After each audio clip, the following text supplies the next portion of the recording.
Welcome to the first episode in my 2022 retrospective series on games from 1992, 2002, and 2012.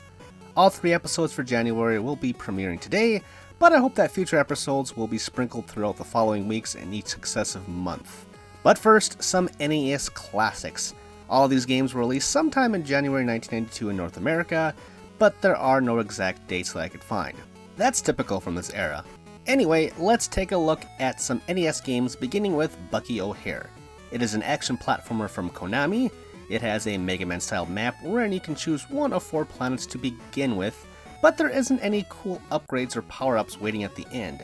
As far as NES games go, it's pretty accessible, your health bar is fairly large, and the titular character controls well. It looks great too, bright and colorful. Those are the highlights, even though it's not going to wow you. Next we have Kickmaster from Taito, which is exactly what it advertises itself as. You are a Kickmaster, but not only that, you are a Jump Master. I guess you could call this game Leg Master instead.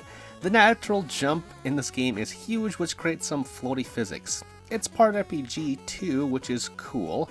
I love progression, especially in NES games like this. You kill an enemy and then they explode in rewards. The thing is, you can't get them all, so you have to sort of be quick on the draw. Do I want magic, health, experience points, etc.? After playing it for a while, I got decent at getting at least 2, but that was my record. Anyway, the controls are weird, but it's another game where I have to praise the graphics and overall art. Some of these enemies are impressive. It was, overall fine.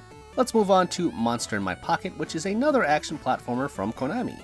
It's also another middle-of-the-road title, although one thing sticks out to me. It has co-op. You can play as either Dracula or Frankenstein, or Frankenstein's monster, if any purists are watching ready to crucify me out there, or, you know, the equivalents of them in this tiny world of shrunk-down universal monsters. There was a cartoon I can get into, but no time for that. It's a fairly straightforward game. Scroll to the right, make it to a boss, kill it, move on. There are no power-ups other than health potions, and while I do like, again, the bright colors, the graphics are just pushing beyond the boundaries of what the NES can handle. There's a lot of pop-in and glitchy-looking characters when there are too many things going on at once, and this is made even worse when you play in co-op. Finally, we have Swordmaster. It is the only game that had an older Japanese release date of 1990. Fun fact aside, this game is at the bottom of the barrel. Anyway, your knight is stiff and has a very limited set of moves. This makes platforming a real chore. It's very slow, walking through levels at a snail's pace.